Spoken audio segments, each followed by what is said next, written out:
Mute. Jai Srila Prabhupada ki Hare Krishna. Welcome to everyone. Hare Krishna. Hare Krishna.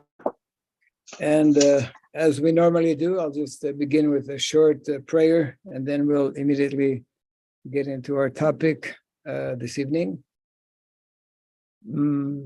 Om Agyanatmiram Dasya Gyananjana Salakaya Chakshurunmiritam Jena Tasmai Sri Gurave Namaha Sri Chaitanya Manobhistam Stapitam Jena Bhutale Swayam Rupa Kadamahyam Dadati Swapadantikam Namaham Vishnu Paraya Krishna Prestaya Bhutale Srimate Bhaktivedanta Swamin Iti Namine Namaste Saraswati Deve Gauravani Pracharine Nirvishesha Nivaripastita Desatarine Jai Sri Krishna Chaitanya Prabhu Nityananda Sri Advaita Radha Sivasadi Gaura Bhakta Vrinda Hare Krishna Krishna Krishna Hare Hare Hare Rama Rama Rama Hare Hare.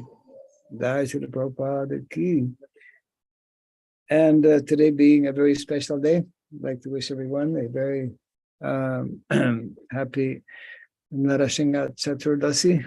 May Lord Nrsingadev give his blessings to all of us and protect this movement that our founder Acharya Srila Prabhupada has worked very hard to establish, and which is meant to perform many Herculean activities. This evening, our topic will be building communities. So I will share my screen now. Let's see. Yes.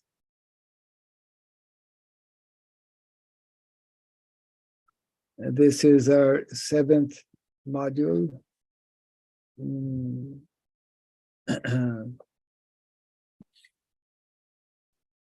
A very important, a very essential topic to discuss and to understand. It is directly related to Srila Prabhupada's standing order that this Krishna consciousness movement is meant to bring a complete overhaul in society, and to a large extent, a very large part of that overhaul is to establish communities, Vaishnava Vedic communities. And again, keeping in mind our motto of simple living and high thinking, and the need to be self-sufficient. A majority of us living in this type of setting, agrarian lifestyle. Here's what one quote directly from Srila Prabhupada on Vedic communities. Before I came to your country, I was thinking to establish an ideal Vedic community. So please work very hard to make New Vrindavan grow. This was in a letter to Hayagriva Prabhu, sent from Bombay in 1970. This is the content of our presentation this evening. Some of them will be short, some will be a bit more extensive. We'll begin with what is a Vedic community or a Vedic village. Some quotes from Srila Prabhupada in relation to that topic. Some guiding principles for rural communities, and some principles of governance which somewhat evade us when we are confined to a temple kind of situation, which has been, to a large extent, the main focus of the Krishna consciousness movement. It has largely been temple focused, although obviously we do have a few communities, but that has not been our main area of development. Number 5, 7 constituents for an ideal community or village. Very interesting guidelines given from our Shastra. We'll just touch on that briefly. Setting up a Vedic community, the 30 qualities of a human being. Number 8, Vedic communities and Daiva Varnashrama Dharma. And 9, a few references whereby devotees could follow up on some reading.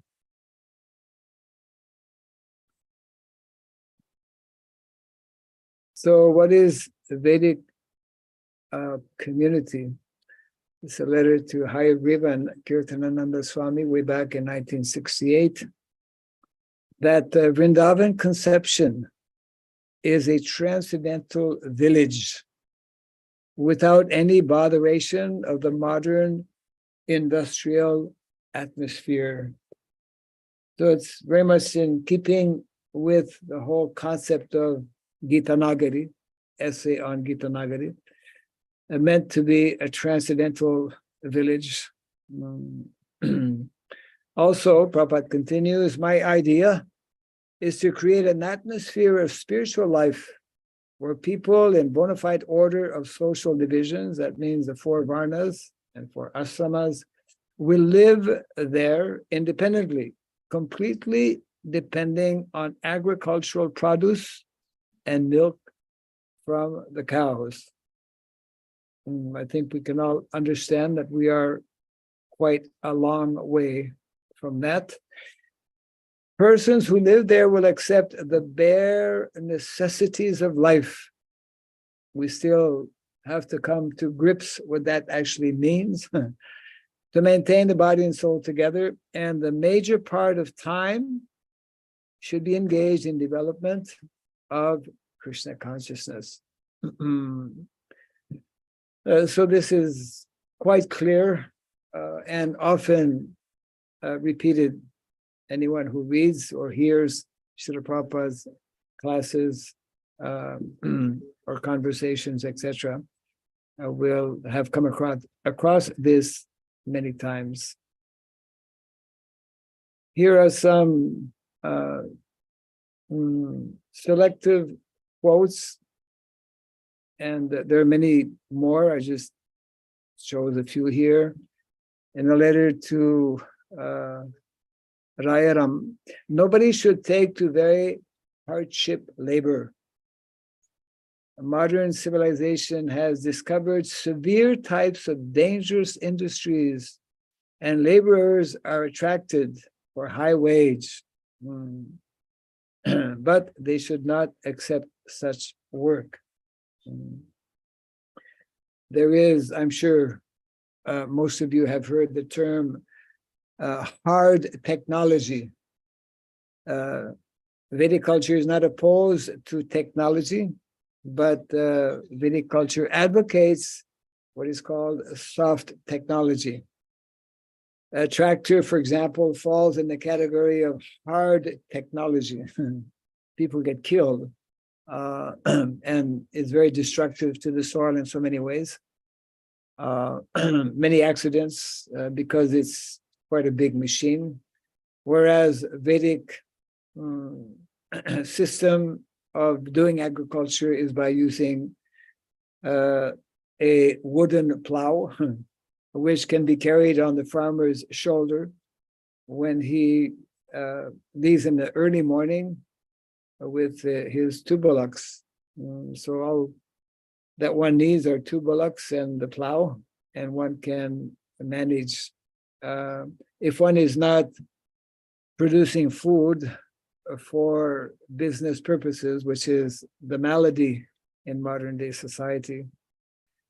And the letter continues, better one should be satisfied with agricultural produce than go into large cities to be engaged in industry. Quite clear, repeating the same that we heard a few seconds ago in the previous slide. Peaceful life depending on agricultural produce can bring him real happiness and prosperity. Many people, many of our own devotees also are less, I would say, convinced about this statement that one can actually become prosperous. Well, you know, the residents of Vrindavan were actually very prosperous. They were very opulent, both spiritually as well as materially. The more persons will be satisfied at their home with home economics, not to go outside the home, that is peaceful life. After all, this is what we want, peaceful life. And of course, ultimately, a peaceful life can only come when we develop our Krishna consciousness, or wherever we may be. So I have a series of quotations like this, many of which I'm sure most of you have heard, but again, it's good to remind us in this context of building communities. A conversation in 1973, London, Srila Prabhupada, satisfied to remain in the village. That is the defect of modern civilization. People are not satisfied. In India, you mean you're talking about India now? He's talking to one mother. Everywhere, Prabhupada, in other words, whatever he's saying, it's not only for one country, it's not only for the Indians. Vedic culture, Bhagavad Gita is universal knowledge, universal wisdom, and standard knowledge, unchangeable knowledge, very important aspect actually, which is not meant to be changed. And when we do, then we get into all kinds of trouble.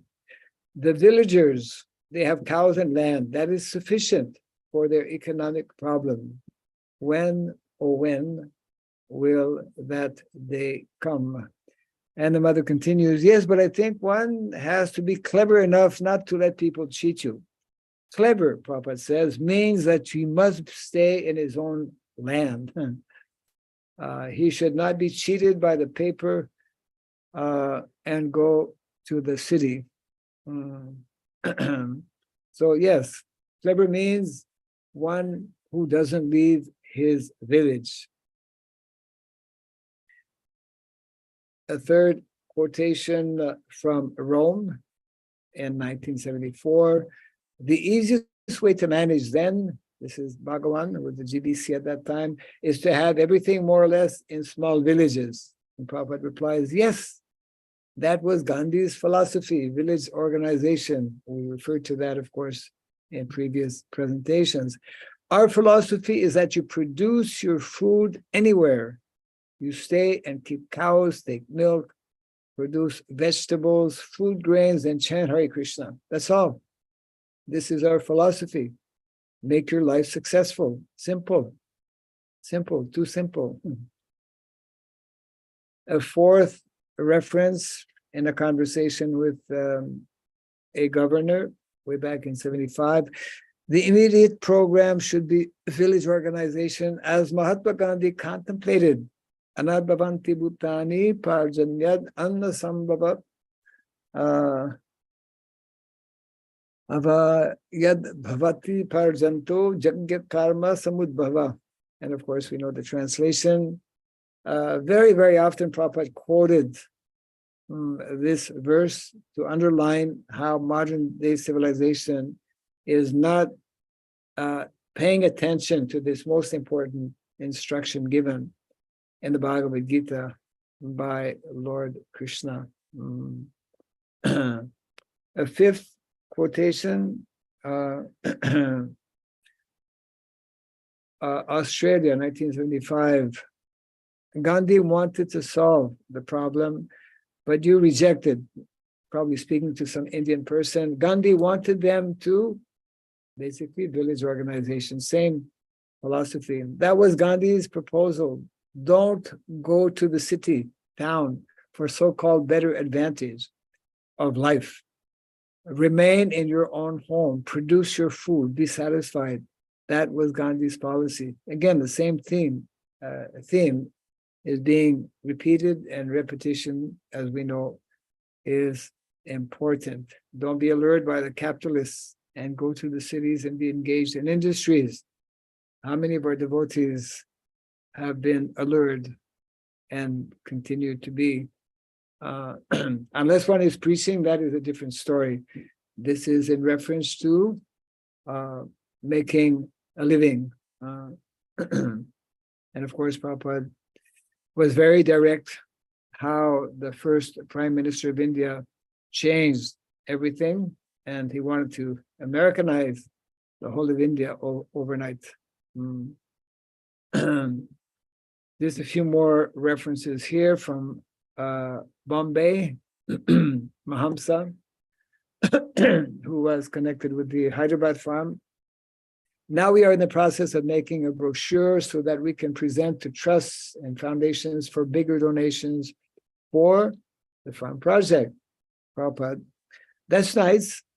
They have amassed money. Let them spend for this village organization. This is Veer Gandhi's program. He wanted this village organization. But because they manufactured their own way, it was not successful. But if we follow this principle, it will be successful without any doubt. It just comes to mind, actually, I wanted to put this in, but time was not there. It would have meant doing a little bit of a search, but it's part of the founding fathers of America, and this can be verified by those who are from America. I believe it was Benjamin Franklin. A few of the founding fathers of America were actually very active in terms of farming. One in particular, I forget which one. And there's a very well-known statement that he made, which I just repeat, but not verbatim here, that in the U.S., America will remain prosperous and will continue to advance, if America keeps agriculture as its basis for development. So the early fathers of America were very keen on this, on what is being referred to here, actually, by Srila Prabhupada. And unfortunately, that changed drastically, yes. So try to concentrate in this village organization. City life full of anxieties. So guiding principles for rural communities. Village organization is meant to fall under the jurisdiction of the local Kshatriyas. This slide and the next one, and a few more as well, are highlighting the missing link, I would say, in terms of establishing communities, ultimately in terms of establishing Varnashrama in general. The local Brahmanas are ordained to give general guidance to such local Kshatriyas. So Prabhupada actually, and I have the quote in the next slide here, in the secondary objectives outlined by Srila Prabhupada, it was directly in relation to establishing Varnashrama communities. And this is the reference.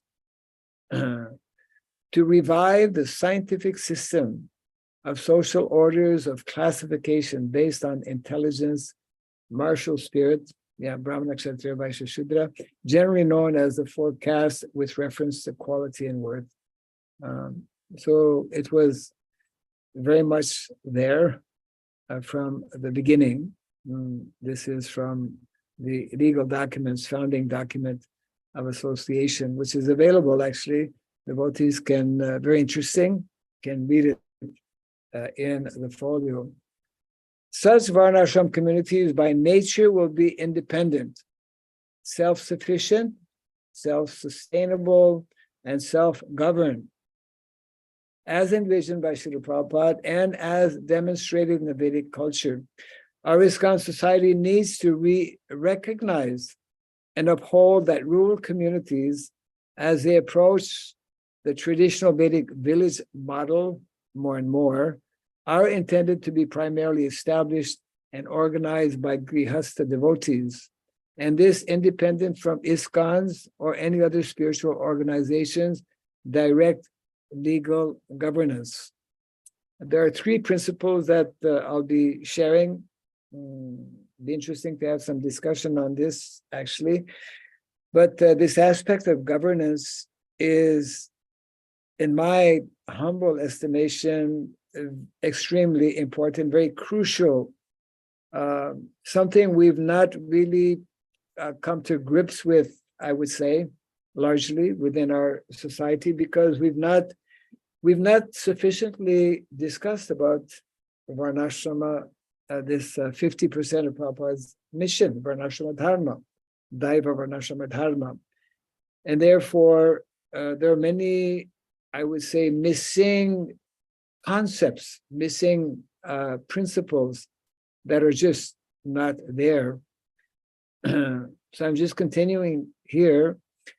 What we generally fail to understand is that the first three movements, we talked about four movements in the early presentations, more naturally fall within the domain of Brahmanas. The Sankirtan movement, the deity worship movement, and the spiritual initiation movement.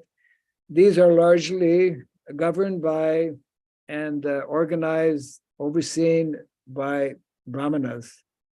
And they have to do largely with, we also spoke about what is called spiritual swadharma and material swadharma. And now this is really essential for us to recognize and to understand. The first three movements are actually centered on spiritual swadharma, whereas the fourth one is especially meant to be taken up by Kshatriyas, naturally under the guidance of the Brahmanas. And this fourth movement that Srila Prabhupada coined, as you will recall, as classless society, which means Varnashrama, Daiva Varnashrama, is connected with the material swadharma. We cannot neglect the material dimension of dharma, which unfortunately, in my observation, and yes, we are neglecting. Yes.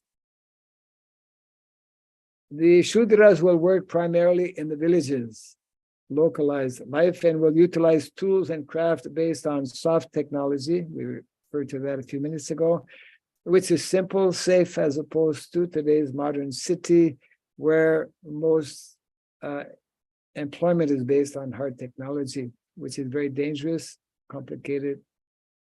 Hard technology, actually, it is expensive. That's a mistake. Should be corrected. Yeah.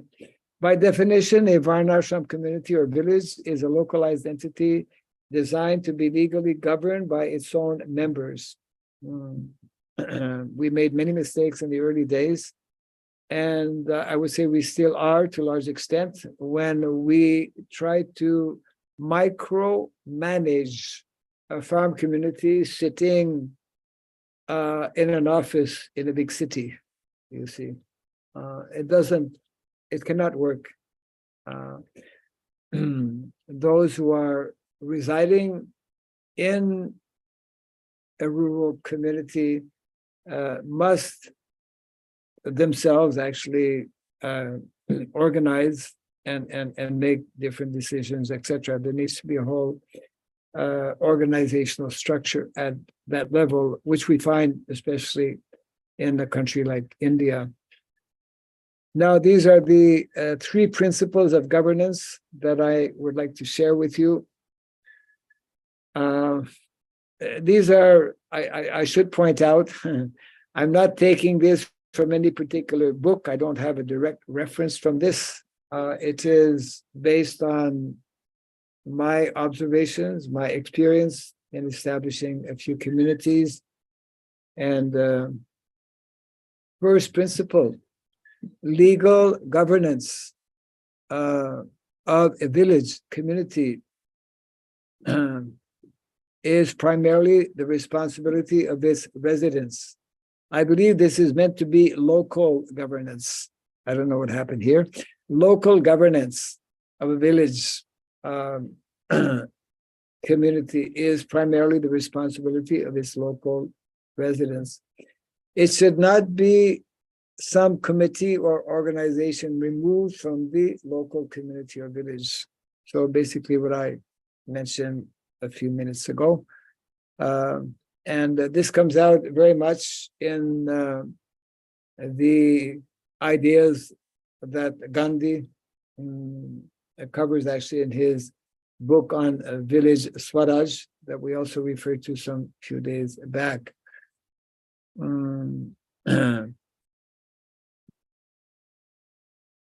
Yeah, actually, I should read the rest of this because this means that any group of devotees should be encouraged to set up such a rural community, following the general guidelines given by Srila Prabhupada and the Vedic literatures, and this without feeling the need to obtain the official permission or sanction of any local, regional, or national authority other than those given by the state and central governments. Now, this statement might seem for some as maybe controversial. It's not actually, at least in my estimation, that householders who are the main persons who are going to live in our villages and who are governed, who are going to be directing and organizing the villages, there's a really urgent need for more of our householder devotees to actually do this. I must say that in the last, maybe in the last 1 decade, I've seen some of this taking place gradually, but it's still very slow. And our devotees, of course, are lacking in many ways direction. They're lacking support as well, especially devotees, which means actually the majority of our devotees who are living in the cities and who are connected with, involved, let's say, with a particular temple, our leaders within the city temples are tied up with their congregation in the cities, very less, I would say, understanding, very less having time as well to think about villages. But unfortunately, and this may come about when it's too late, but when our temples will not be able to get food, and even right now, we're not actually getting proper food, but we don't really think about it. And it's very unfortunate, but it's also a fact that we don't even care in many cases. And this is connected also with the whole milk industry. And I think all of you know that quite some years back, the GBC had passed a resolution whereby by year 2022, and we are now in year 2023, every city temple should endeavor to only offer to the deities ahimsa milk, isn't it? I forget if it was added also to offer natural food or organic food, but it's in the same vein.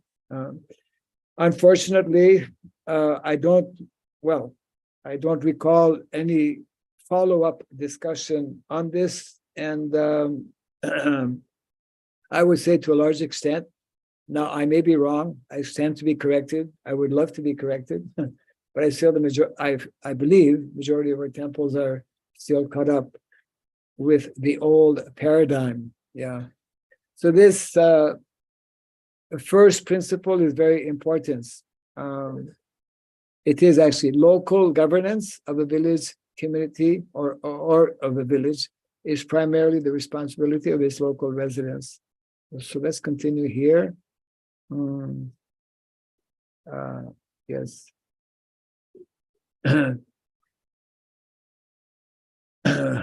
Well, it does cover also the legal aspect. The establishment and legal governance of the village community is vastly different from the establishment and legal governance of a temple. There are many, many factors that are just very different. Within a village, there will be a temple, whereas within a city temple, there is only a temple. There may be a congregation outside the temple, but the interaction and exchange is vastly different, although obviously there are similarities. It is also the Vedic standard that while temples are governed by the local priests, brahmanas, either brahmacharis or grihastas, assisted generally by full-time celibate students, brahmacharis, and sometimes guided by some spiritual organization. The affairs of the village are governed by a council of local leaders, kshatriya grihastas, who work independently to administer the affairs of the community. What comes to my mind was when I was the temple president in Montreal, in Canada, between the years 1993 and year 2000. And, you know, Montreal is one of the big cities in Canada, and we've had a temple there for many, many years.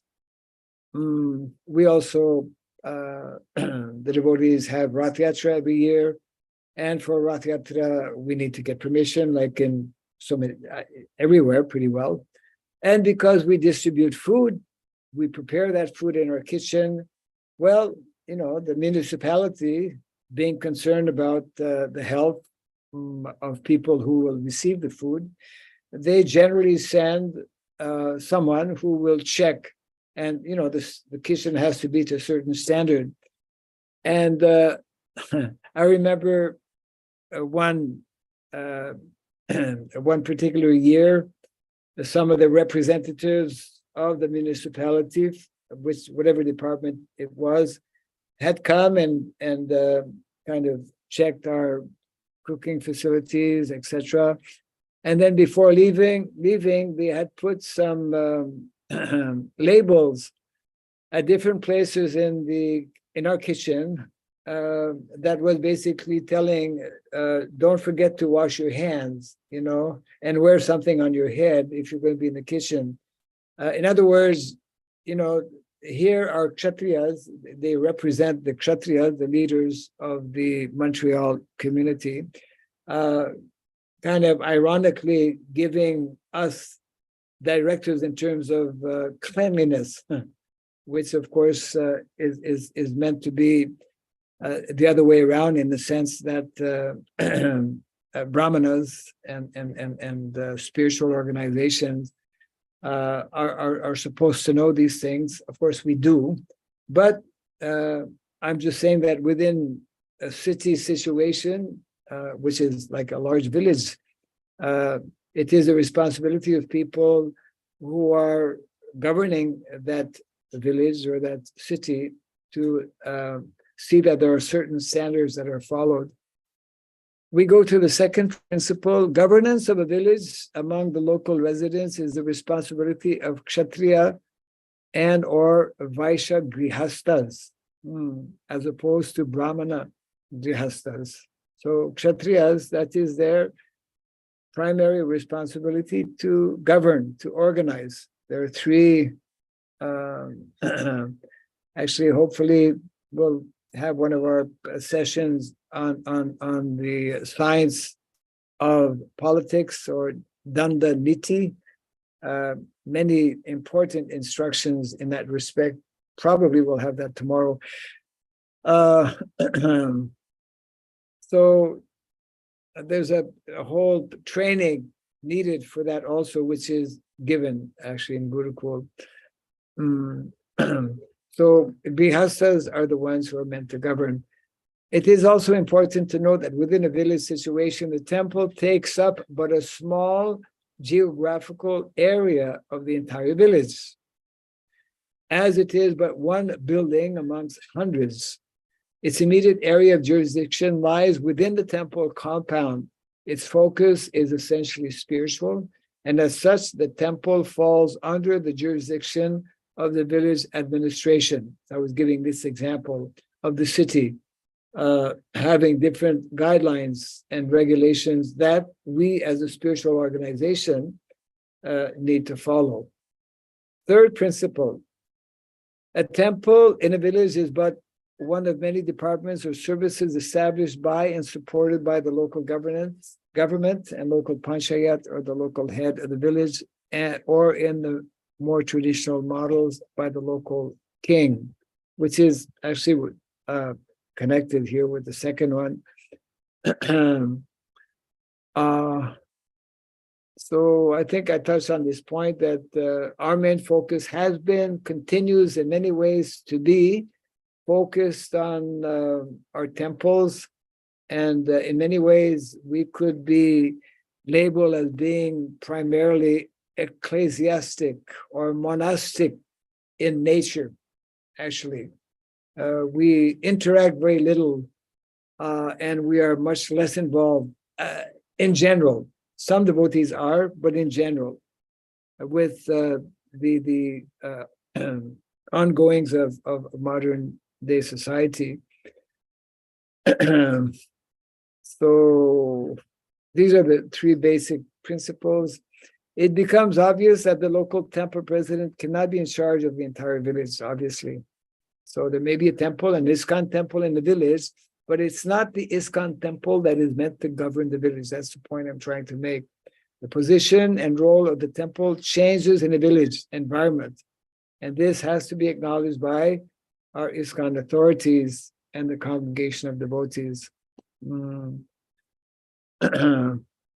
I think I probably have to speed things up a little bit here, so I won't read this whole paragraph here, but there's a need to really educate ourselves on the role and the importance of individuals who will take up the role of kshatriya, and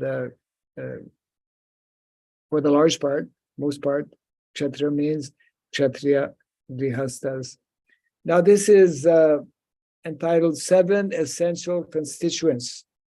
This is very interesting. I came across this, quite some years back, but this is taken from the Kautilya Arthashastra, which is written by Chanakya. Kautilya is another name for Chanakya Pandit. There are 7 essential constituents for a state to actually run properly, for a state to be well organized, for a state to be well organized and to be prosperous. And these, once we understand them, they're very simple to understand. These principles, these 7 essential constituents can be introduced, and in the next slide I will give an example of this in modern day society as well, within different organizations. What are these 7 essential constituents? Naturally, in a country or a nation, there has to be a head. There has to be a king. In our Vedic culture, monarchy is the ideal system of governance, and in monarchy there is a king. Yes, And the second component, very much needed, is that the king needs to have good ministers. There needs to be individuals who can carry out the orders of the king, who can share the vision that the king is having, and who can assist in so many different ways. A third component, naturally, you need a kingdom. And we can immediately think about the Pandavas. They were denied their kingdom. They were denied even a village by Duryodhana, our infamous Duryodhana. And because of this, we had the Battle of Kurukshetra, isn't it? So kingdom, territory. King needs to have land.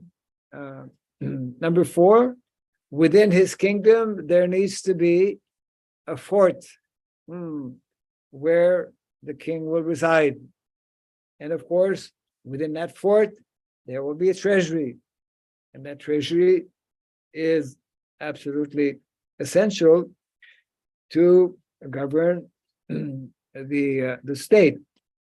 And to protect the treasury, to protect the fort, to protect the kingdom, and to protect the citizens, there needs to be an army, isn't it? And the last one, very important as well, there need to be allies. Allies means good neighbors. That's called diplomacy. It is there in modern day society. All the countries in the world have their embassies in different countries. Sometimes they have to withdraw their embassy in a particular country when the relationship goes sour. So that's a very involved topic in itself in terms of allies. What to speak of all of these 7, or yes. So this is from, as I mentioned, Excellences of Essential Elements. I highly recommend this book, Kautilya Arthashastra. It is available online. You can download it. There are different editions, and we can give reference possibly later, but I don't have it as immediately at hand right now. So how to introduce or apply this in our modern times? I'll just bring up the following. Any organization and village, for that matter, can also have or introduce these basic principles. In the middle, it's referring to an organization where there needs to be a leader, the head of the organization, there needs to be managers, you need to have a market, office, finances, team. I'm just looking at the central one. You need to make friends. It's all about who you know. Yes. So these principles, the very interesting aspect, very essential aspect of our Vedic culture. Because our Vedic culture is based on Shastra, we're getting our knowledge, we're getting our understanding from Shastra, which is coming from Krishna, ultimately, directly, actually. And therefore, that knowledge is perfect. And therefore, the concepts and the principles that are introduced are also perfect. And it's once we know them, once we learn these basic concepts, once we learn these basic principles, then we can introduce or apply them wherever we may be. Okay, we're at number 6 of 9 topics that we're looking at this evening. Setting up Vedic communities. This is by no way exhaustive, but these are a few points that are essential. Proper selection of location. There are guidelines given actually in the Kautilya Arthashastra for selection of a fort. There's a whole section on that actually. And also there are guidelines in terms of selection where a village For example, if a village comes to a certain number of families, then the king will take some of his ministers, he will take some brahmanas, and before the village becomes, let's say, filled with too many families, he will go some distance away and choose a proper place where naturally water facilities are there, etc. So yes, land condition, soil, vastu, which way the land is sloping, availability of water, neighbors, road access, certificates in our modern day world, of course, etc. Also, manpower. Of course, here I mentioned 4 to 6 families. Actually, one cannot have a complete village, but there's a minimum number. That's a whole topic, of course, in itself. But to establish a community, there's a need to have a good number of families, and they need to prepare themselves in different ways as well. Let's see. Yes. Whoops. Finances, naturally. These are all things that one needs to think about if one is contemplating relocating. And I highly recommend that as many devotees as possible give this very serious consideration. There's a few more points in our next slide here. Skills, yeah, one can develop, should develop different skills before relocating. Have a master plan. Market means for any excess produce, where can these be distributed or sold. 3 gifts of nature, we already covered this actually, but just giving the reference here, and this is also very essential to keep in mind. Principles of self-sufficiency that Srila Prabhupada explains in different places at different times. One is, these two are very, essential. Produce only what you need. There's a whole very deep philosophy behind this. Agriculture is not meant, Prabhupada explained and repeated this many times, not meant to be a business undertaking or enterprise. Food is not meant to be a commodity to be sold. Food is mainly meant to be grown for our family consumption and free distribution. And if there is excess, then trade can be done. Not as we're doing in modern day society with monocropping. We are producing the same particular produce, we're selling that to buy food. This is totally wrong. Yeah. And the second maxim we can say is use only what you produce. Now, this is practically impossible, even for those who are in the country. But these two are meant to be actually, we should come to as close as possible to these two. Vedic culture teaches us to be satisfied with what comes of its own accord, without over endeavor. We should learn to be satisfied with the minimum, with what comes naturally according to the law of karma. The above are 2 essential Vedic principles of sustainability and self-sufficiency. Okay, qualities of a human being, which we find, that was a mistake here. It's supposed to be 7.3, yeah. In the 7th canto, chapter 11, Narada Muni is giving a whole presentation on to Yudhishthira Maharaj, and these are the first 4 of the 30 qualities. given by Narada Muni. And Prabhupada mentions the following in the 13th text. After giving a general list of 30 qualities for one's behavior, Narada Muni now describes the principles of the 4 varnas and 4 ashramas. A human being must be trained in the above mentioned 30 qualities, otherwise he is not even considered a human being. And then what is important, then among such qualified persons, the varnashrama process should be introduced.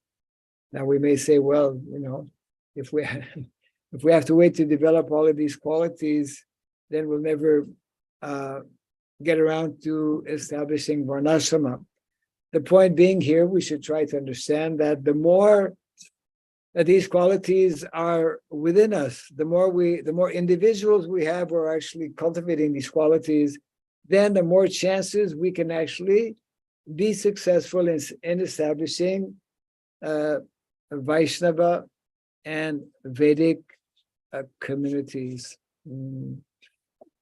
And yes, these are things we've already mentioned. I'm just summarizing here.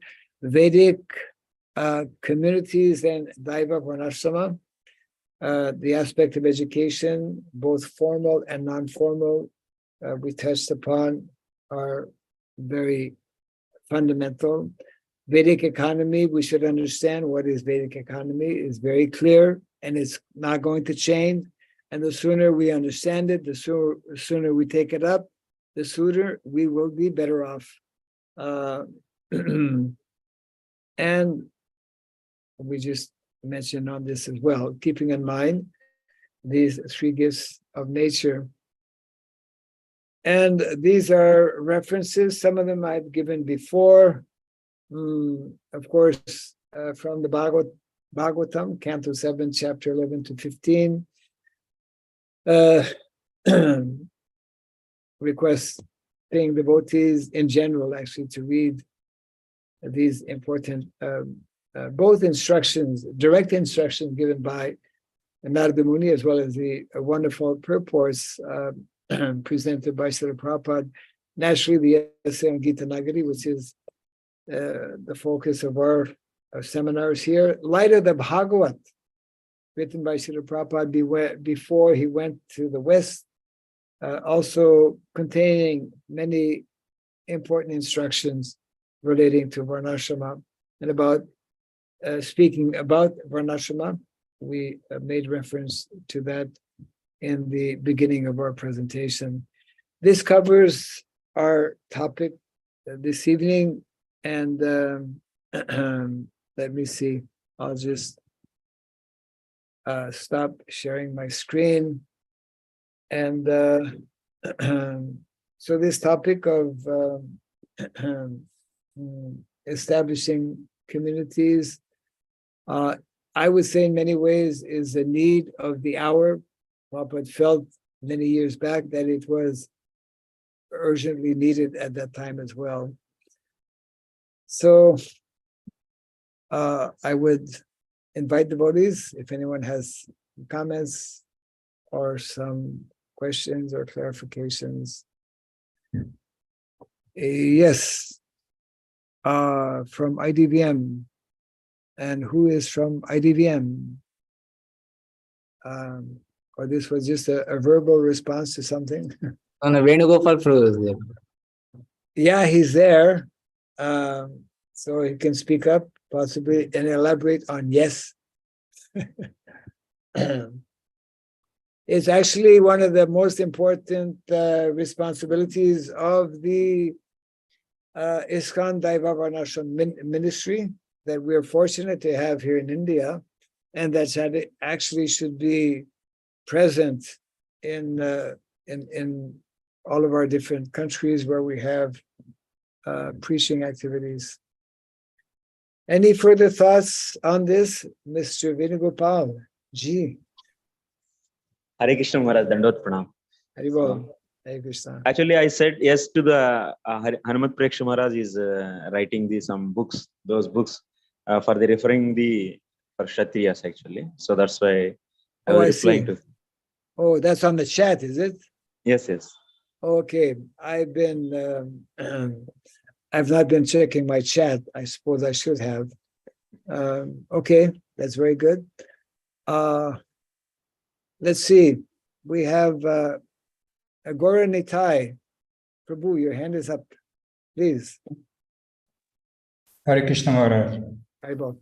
Thank you very much. This enjoyable speech. It's very important. I'm always enjoying it, and I try to follow. It's a little bit quick, but I agree in many points. It's very essential to have consciousness when someone has some kind of inclination to go to village or preach to the congregation member how to. That's very important, that only preachers should remain in the town, but we have to teach or have to help to learn how to live in country, because it's not easy at the modern days. So it's very essential to teach, to encourage devotees. Not everyone is a full-time preacher, or maybe we can preach in the city, but that's not really protecting the devotional life of the devotees who are living in the city. I see that. So they need at least good connection to the village devotee communities. Go there to have a big festivals, to have relationship, support it, have a sponsorship for small cause or something. And that consciousness could protect the devotees who's living in the city, and maybe they are not ready to move. Yes. That's my kind of positive, and I have 2 points which I would mention. One extra point I would mention to the principle of self-sufficiency. Yes. And Go ahead. which is, you mentioned, I think, 2 very important principles that don't make business on the production.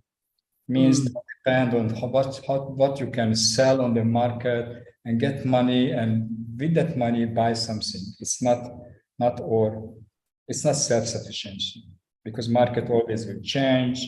Cheating will become, and we will depend on the present market. So very reasonable. Just we have to use whatever we can produce. Of course, not the first year, but we have to go on that direction.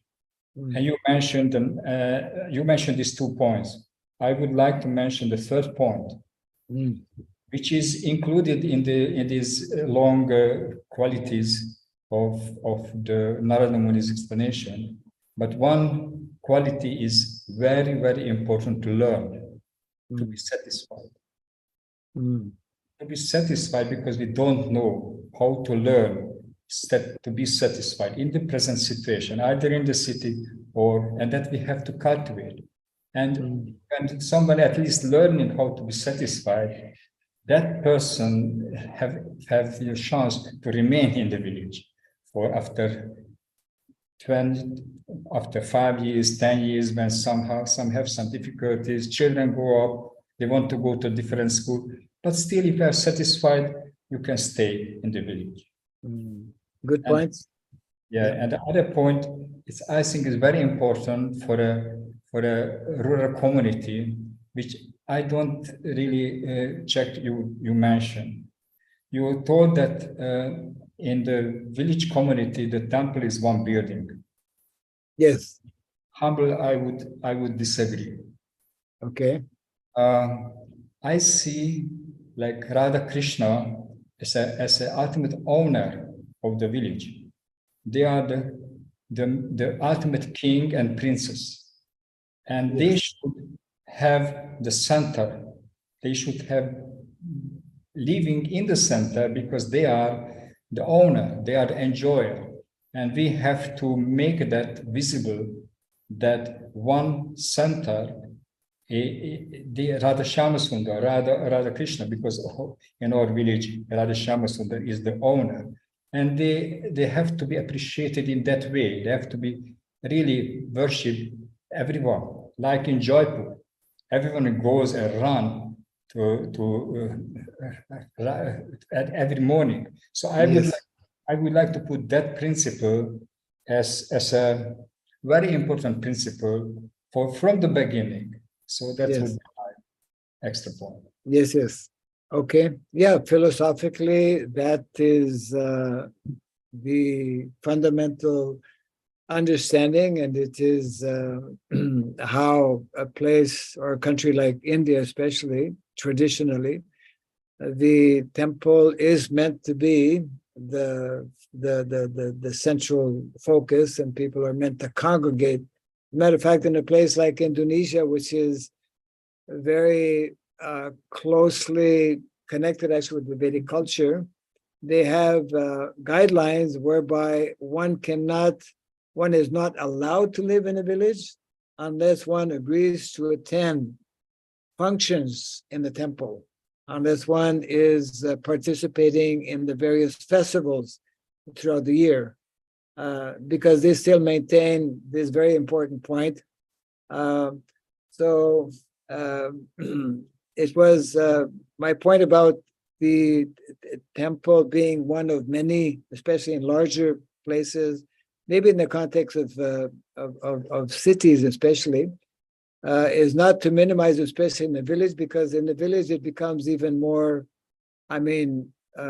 focused that the temple is meant to be the main inspiration. And you rightly gave the example of Jaipur, which is anyone who has been to Jaipur, I've been there a few times, I can directly see how the residents of Jaipur, every morning they go attend Mangalarti, and yes, they're very focused actually. So good point. Yeah, thank you, Prabhu. Hare Krishna. Let's see. I see Devarsi's hand, Prabhu. Yes. Yes, Krishna Maharaj, yes. Yes. So in order, you make a very nice presentation of building community, but it seems that if Varnashram college are not really developed in so guide, there is no chance to build a community, it seems.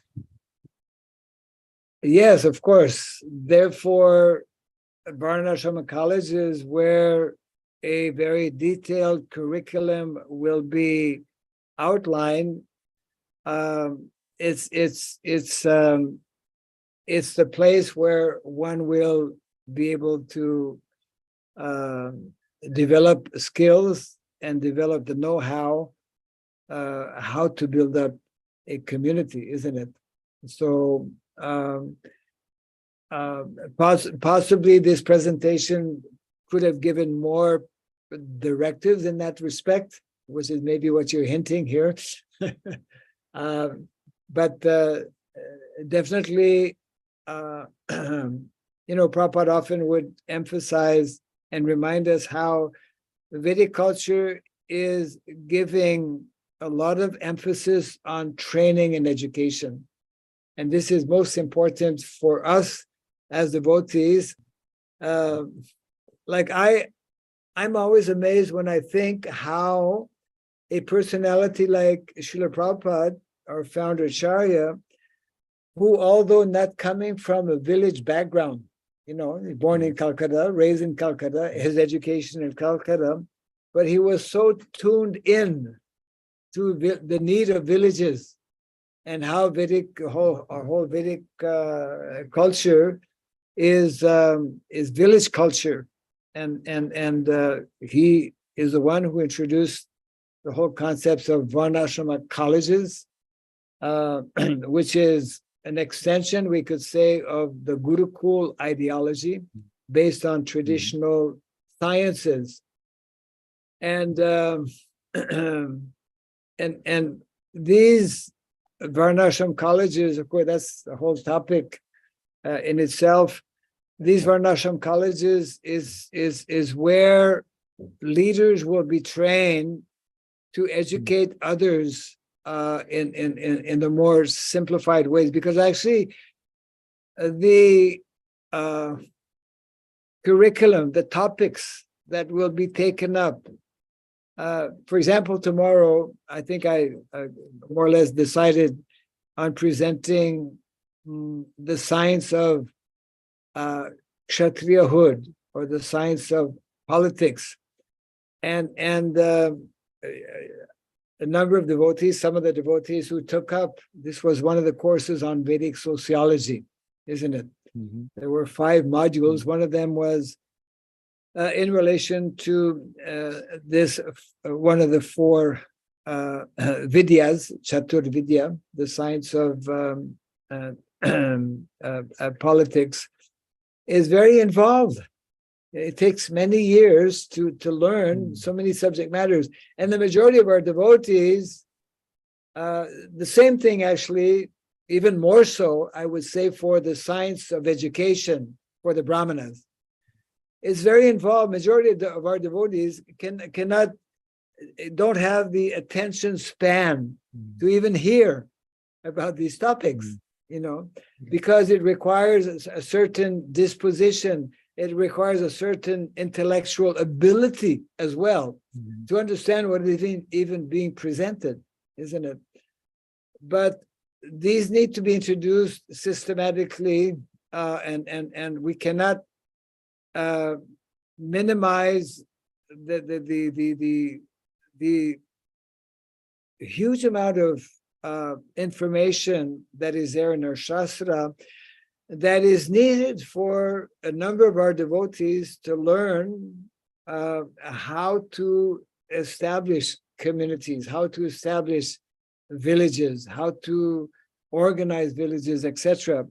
So therefore, I would say, I would say that unless our Brahmanas, because I think it was Maharaj, somebody was mentioning the other day how, most of our devotees are Brahmanas.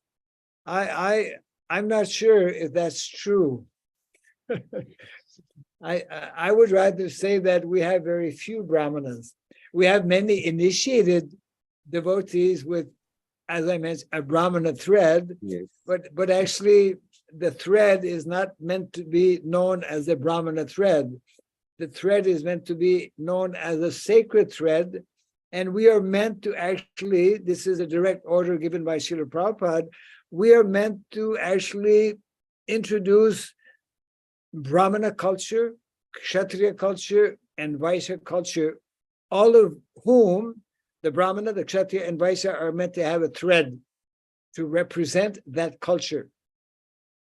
We don't even talk about this, even those who are involved, the few who are involved and understand the importance of Varnashrama, the need to introduce and implement Varnashrama Dharma, which means actually introducing our devotees to village life, to agrarian lifestyle, introducing our devotees to agriculture. Majority of, as I've mentioned, as Prabhupada mentions, majority of our grihastas, that is meant to be their source of income, their economy. That's meant to meet their basic economic needs. We haven't practically begun to have this kind of discourse, therefore the need to, I have it right here, this book is so important, speaking about Varnashrama devotees who have some understanding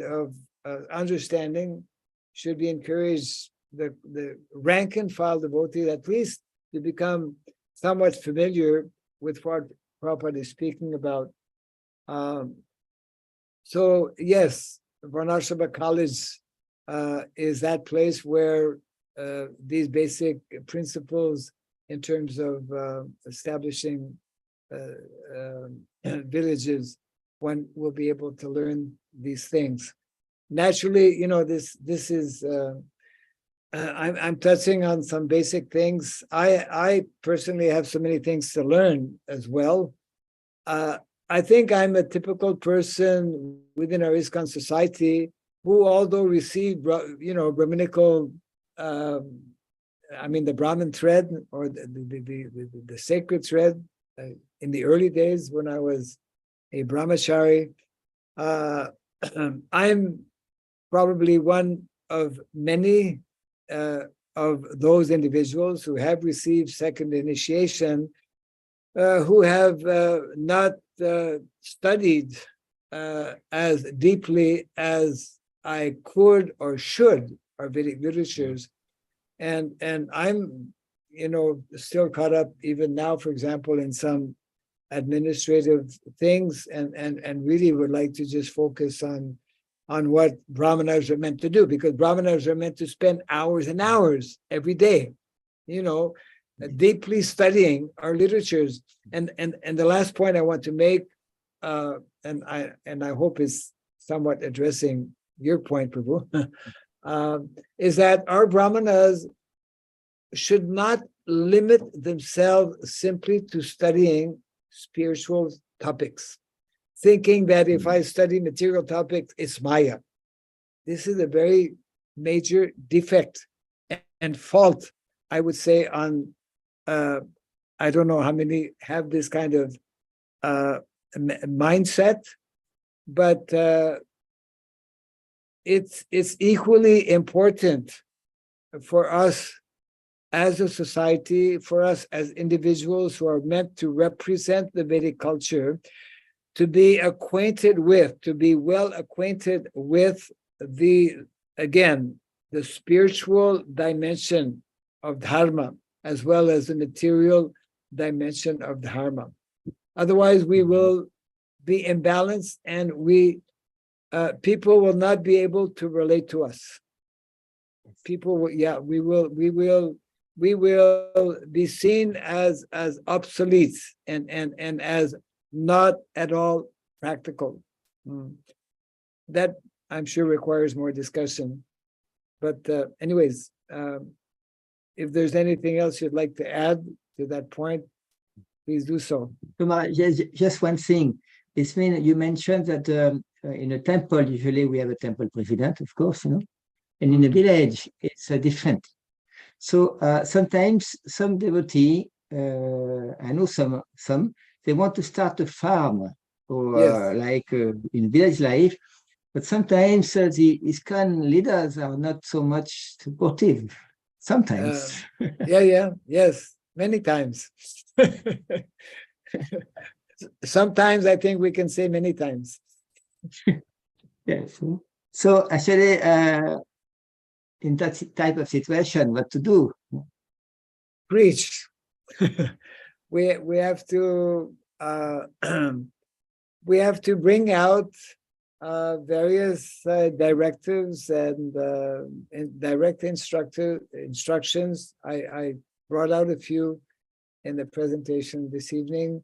It's definitely a lacking. It's a lacking within our society. It's unfortunate.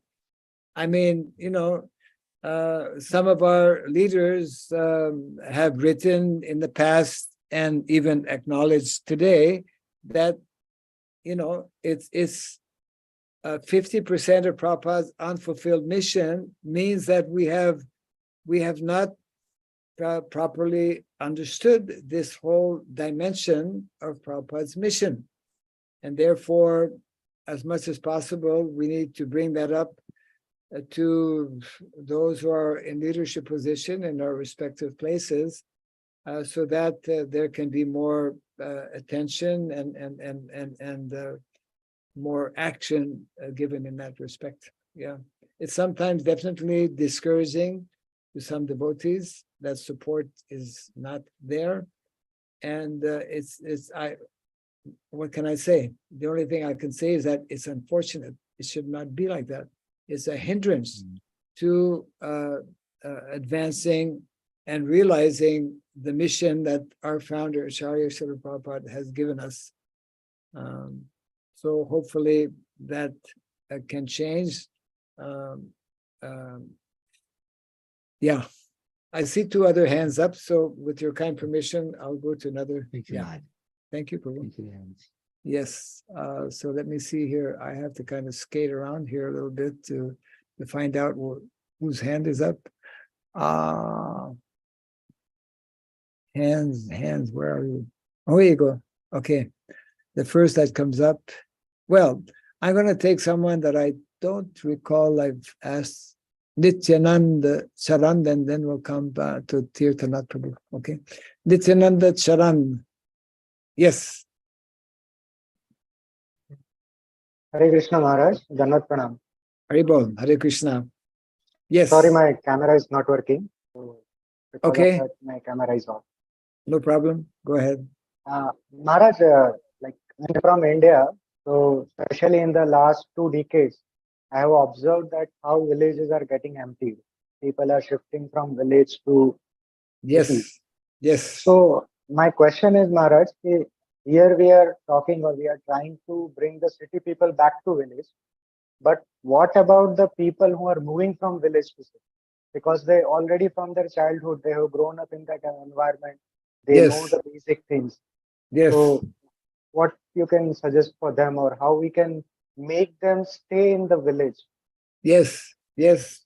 Absolutely. Well, that is why a few years back, actually, the IDVM, ISKCON Daiva Varnashram Ministry, actually made a proposal that was also accepted by the leaders here in India, that there should be a department within every ISKCON city temple, which is focused on going to the villages, to encourage the village people to not leave their villages, actually, and to give them different types of support.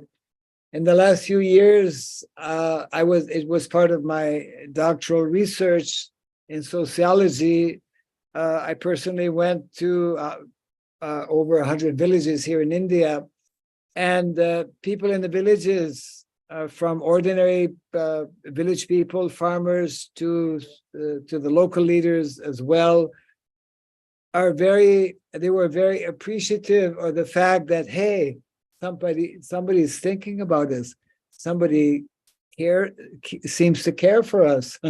We were told, actually, I mean, I heard directly how they were appreciating that we were coming not to take anything from them, which is very often what happens when different organizations go to villages, but that we were there to actually hear them, to give to them, to distribute prasadam to them, etc., like that.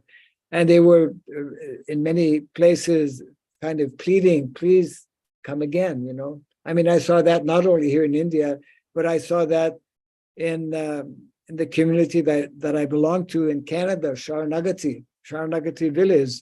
One of my godbrothers told me, I really appreciate the fact that, one of our sannyasis has come to actually sit down with us and talk in a very simple and casual manner.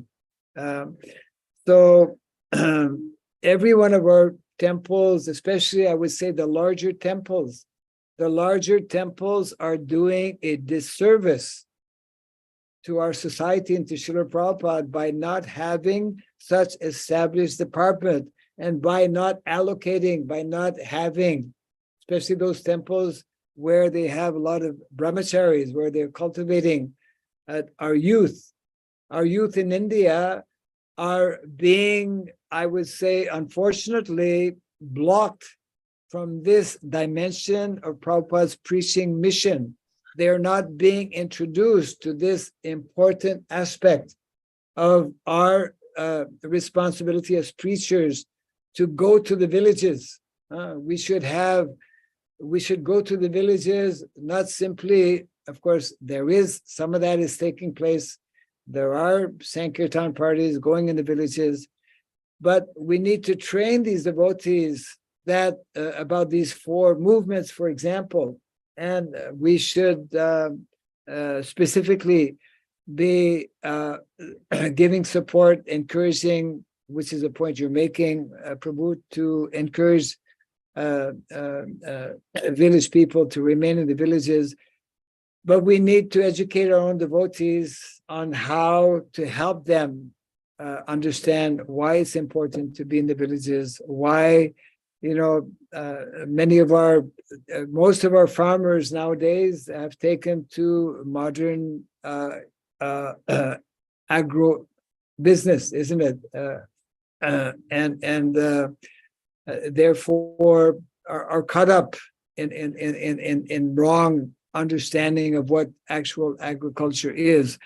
And although many of them understand the importance of, let's say, natural farming, organic farming, but they're caught up in the whole modern day setup.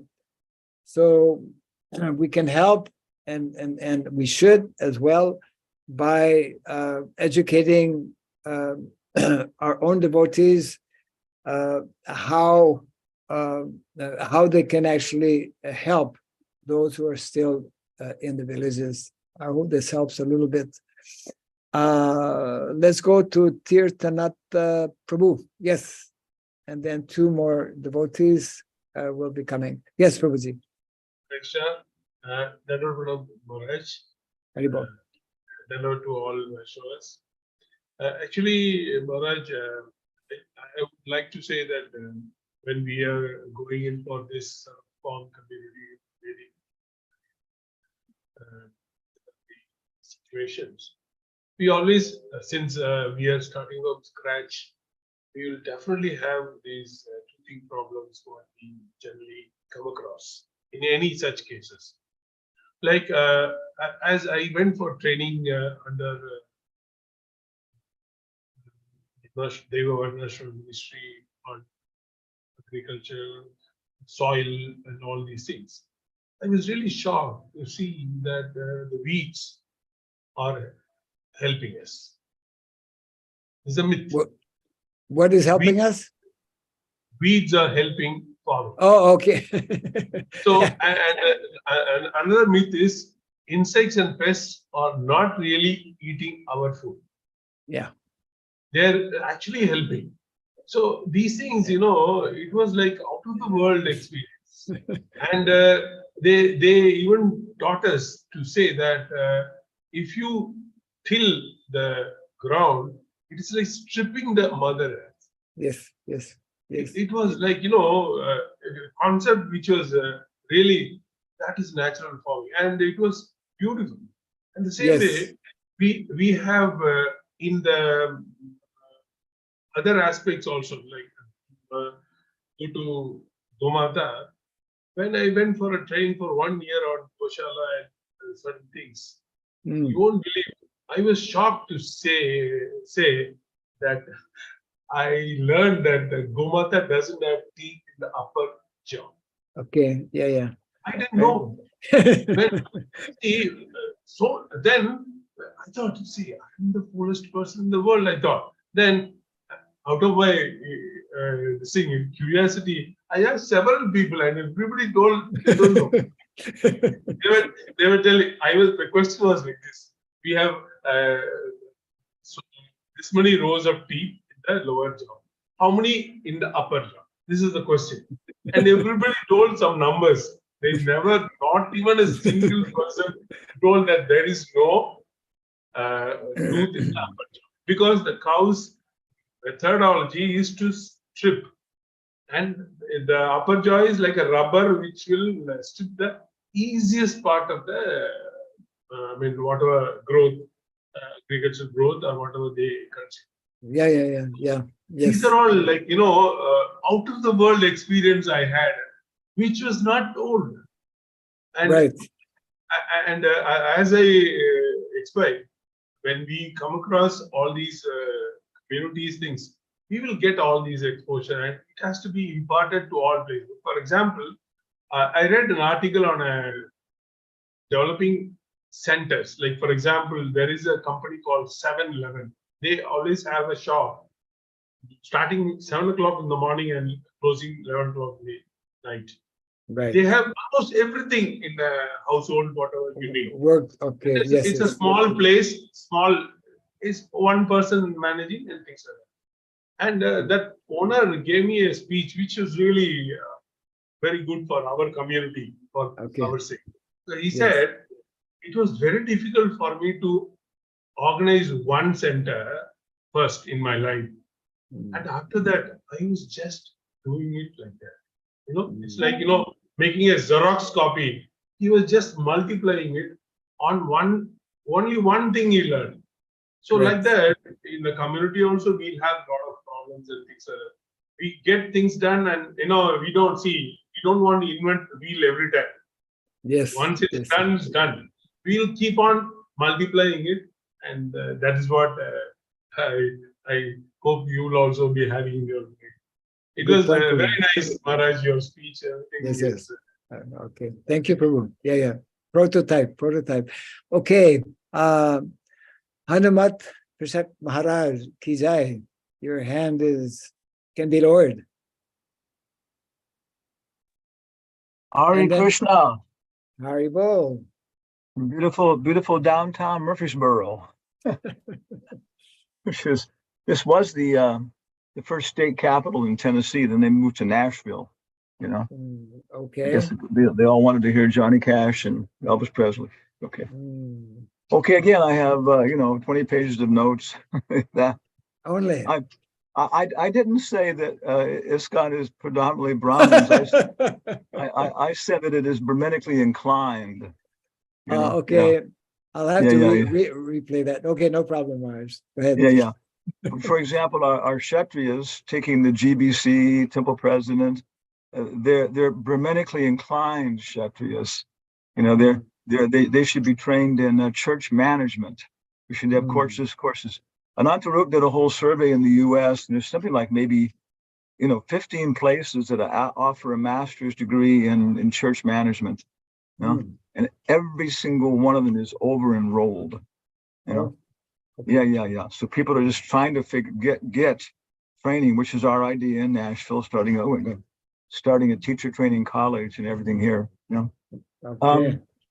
A lot of things. The kind of real. Okay, I put in the chat. I put a list of the resources. We put literary resources for going into Varna Ashram, and we've been using some of them. And of course, Light of the Bhagavad again is just so poignant. Prabhupada was specifically preaching, and right along with every single purport, you get a picture. Which you can grow up to 6 foot tall. Yeah, correct. Yes. Number 9 is just it's a dog killer from hell, and the text number 9 is it shows the greedy capitalist. That picture, he's sitting there very with the silk curtains behind, the beautiful chests. And in both ears, there's these ministers whispering in his ears, "Oh, don't worry, sir. Next year, you'll be able to cheat these poor capitalists, farmers." And it's incredible. Prabhupada talks about so much exactly about the poor people being lured to the cities, on and on. Yes. We've used it in Che Guevara-oriented universities in South America, where they're ready to shoot capitalists and everything else. And okay, our communist brothers have arrived. Hare Krishna. Okay. In general, I think one principle that is, to me, the very, very broad principle is Achinta Beta Beta Tattva. Achinta Beta Beta Tattva. And so you got one village, and there is a baron. In Spanish is baron. Okay. And he's got his palace or something, maybe 5 villages and 1 baron. Okay, little villages. And then he's got maybe 5 constables who run around, dragging drunken people into the thing and telling them don't do it again. Okay. And so then 5 barons will make up 1 county. Okay. And in every county there is a count. A count. Okay. Yeah. Okay. And then 5 counties, we got 1 duchy. Okay. And in the duchy, there is a duke. Okay. Okay. And 5 dukedoms, we got duchies, we got an earl. Okay. And then 5 earls, we got a king. Okay. So normally, the baron, he's like everybody else. He's got his village. One village specializes in textiles. Another's really good with, making apple cider. Another's really good for something else. Okay, yeah. But his village is expert in management. Okay, everybody got to do something. Yeah. Okay, yeah. So when the war comes, the Baron gets his 5 constables, puts them into their military suits, and they march off and join the Count. And now they got 25 soldiers. They march off and join the Duke, and they've got 125, and they march off. And so means there's a whole organizational structure, which actually, if anyone reads this Kautilya Arthashastra, we find that these things right there. Yeah. So when the king, who's the guy in charge of this particular aspect of it, when he's in one lady's kitchen, she's in charge. He knows that. She knows where everything is. It's a part of her body, her kitchen. And so he's there. He's friendly. He's talking and stuff, and she knows he's the king. But in that situation, at Cinta Beta Tava, like you're saying, the king doesn't try and impose any kind of thing about divorce principles or whatever, breastfeeding. But in terms of establishing general principles of divorce, upon which is permitted and how much you can charge in terms of profit and those things, then there has to be a national standard. There has to be and we see that in the Prabhupada's books is saying there has to be an emperor. There has to be an emperor. Yeah. Maharaj, we're going over time here.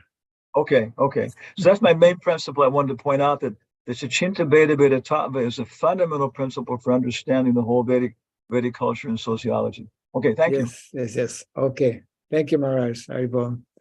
Real quick, our Lucky Reddy. If it's a little bit involved, we can keep it till the next time. Prabhu?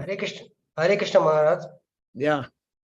I can't speak properly English, Maharaj. Please, any mistake, please excuse me. I live in village 45 years, Maharaj. Okay.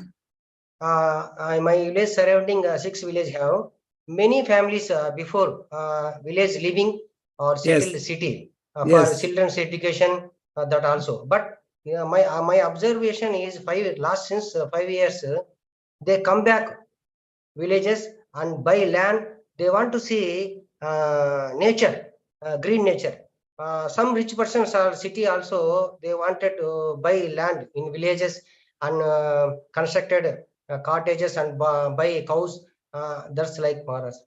Okay, that's good. That's good. We need more people to want to come back to the village. So that's your observation, huh? Yes, Maharaj. Okay. Very good. Thank you for sharing that, Prabhu. So, we have exhausted our time. Again, thank you all very much for attending our program, and we look forward to seeing everyone again tomorrow. Thank you very much.